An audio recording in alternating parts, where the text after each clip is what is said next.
Hello students, my name is Mahireen Goni. I'm a teacher in Government Girls High School, निचला थड़ा। कल हमने nationalism in India में civil disobedience movement के बारे में पढ़ा था। उसमें हमने सेकेंड राउंड टेबल कॉन्फ्रेंस में पढ़ा था कि किस तरह से गांधी जी वापस आ गए थे। फ्रूटलेस एक्सरसाइज रही वो, इंडियंस के लिए कुछ भी नहीं बात हुई वहाँ पे। तो एक बात थी वहाँ पे कि डॉक्टर B.R. अम्बेडकर जो हैं वो भी सेकेंड राउंड टेबल कॉन्फ्रेंस में थे। उन्होंने जो है वहाँ पे सेपरेट इलेक्टोरेट की डिमांड की थी अम्बेडकर जी ने, लेकिन गांधी जी नहीं चाहते थे कि सेपरेट इलेक्टोरेट मिले।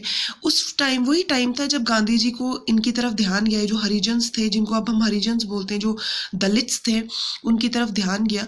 फिर गांधी जी ने उनके लिए बहुत सारा काम किया, उनको सपोर्ट किया, हरिजन्स को, उनको हरिजन नाम दिया, यानी कि चाइल्ड ऑफ गॉड के चाइल्ड बोला उनको। उन्होंने अम्बेडकर के साथ मिलके एक अग्रीमेंट बनाया जिसको हम पूना पैक्ट बोलते हैं। 1932 में ये पैक्ट आया था। इसमें इन्होंने बहुत सारे प्लान्स किए शेड्यूल कास्ट के लिए, इन सब के लिए, ये जो दलित्स हैं इनके लिए।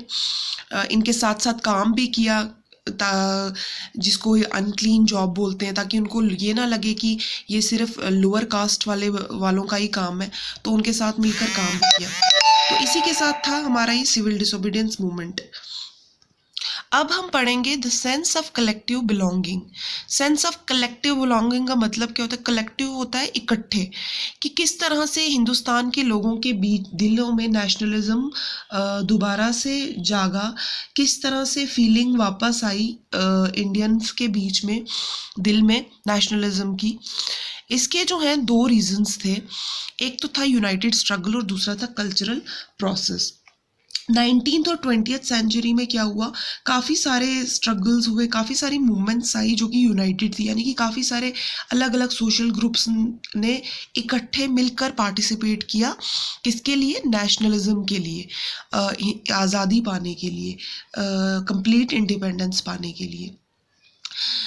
कल्चरल प्रोसेस में क्या हुआ, 20th सेंचुरी में काफ़ी सारी एलिगोरीज, प्लेज, सॉन्ग्स, फोक्स, ये सारी चीज़ें आई जिसकी वजह से सेंस ऑफ कलेक्टिव बिलोंगिंग जो है वो जागा हिंदुस्तानियों के दिलों में।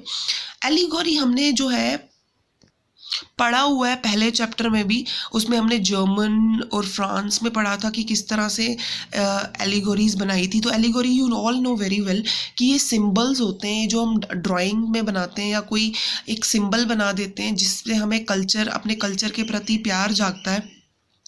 जैसे कि बंकिम चंद्र चट्टोपाध्याय ने वंदे मातरम एक स्लोगन दिया था, जो कि बाद में एक पोएम बन गया और पोएम के बाद एक नेशनल सॉन्ग बन गया। भारत माता की तस्वीर भी आप लोगों ने अपनी किताबों पे या कहीं ना कहीं देखी ही होगी। वो भी हमें क्या स्पेसिफाई करता है, वो हमें रिफ्लेक्ट करता है नेशनलिज्म। वो जो भारत माता की पिक्चर है वो भी किसने बनाई थी? बंकिम चंद्र चट्टोपाध्याय ने। वो कोई लेडी नहीं है, कोई लिविंग लेडी नहीं है। वो एक ऐसी ही पिक्चर बनाई उन्होंने जो रिफ्लेक्ट करता है हमारे देश को। हम अपने देश को प्यार से भारत माता बोलते हैं, और उसके प्रति जो प्यार है वो हमें उसी पिक्चर से हमें वो प्यार भी जागता है। फिर बात आती है हमारे फ्लैग की। ये भी एक कल्चरल प्रोसेस थी, एक फ्लैग जो हमारा बना था। आप सबने इंडिया का फ्लैग तो देखा ही होगा, ट्राई कलर होता है, ऑरेंज, वाइट, देन ग्रीन, और बीच में एक चक्र बना हुआ है। ऑरेंज कलर क्या रिफ्लेक्ट करता है? करेज और strength, courage and strength. White colour क्या रिफ्लेक्ट करता है? पीस। और ग्रीन कलर क्या स्पेसिफाई करता है? Fertility and growth.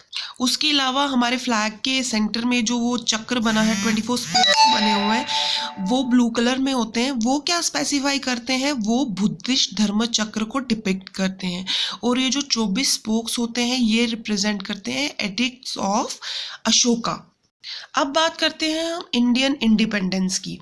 Indian independence में क्या हुआ, क्विट इंडिया मूवमेंट 1942 में आई थी, जो बहुत ही ज़्यादा सक्सेसफुल रही थी। क्विट इंडिया मूवमेंट का मतलब क्या है कि ये देश छोड़ दो, क्विट इंडिया, छोड़ दो देश को।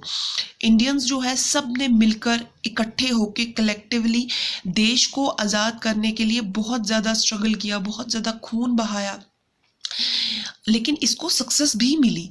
जवाहरलाल नेहरू जो हैं उन्होंने 1947 15 अगस्त को एक स्पीच डिलीवर की थी, tourist with destiny, Indian parliament में। इस स्पीच में उन्होंने एक बड़ी इंपॉर्टेंट लाइन बोली थी। उन्होंने क्या बोला था, उन्होंने बोला था, at the strokes of the midnight hours when the whole world sleep, India will awake for life and freedom. यानी कि जब आधी रात को सारे लोग सोए होंगे तब हिंदुस्तान जागा होगा। क्यों जागा होगा? लाइफ पाने के लिए और आज़ादी पाने के लिए।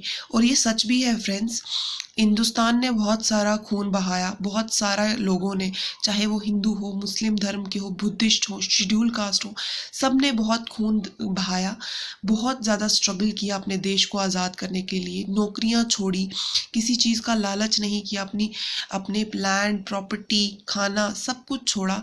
और इसी सब का नतीजा है, और हमारे फ्रीडम फाइटर्स जिन्होंने अपनी जानें गंवाई, जिसकी वजह से हमें आज़ादी हासिल हुई। और इसी स्पीच के साथ, ट्रिस्ट विद डिस्टिनी की स्पीच के साथ, इंडिया जो है हमारा आज़ाद हो गया। इसी के साथ हमारा ये चैप्टर ख़त्म होता है। अब मैं कल आपके क्वेश्चन आंसर्स चेक करूँगी। तो thank you and have a nice day.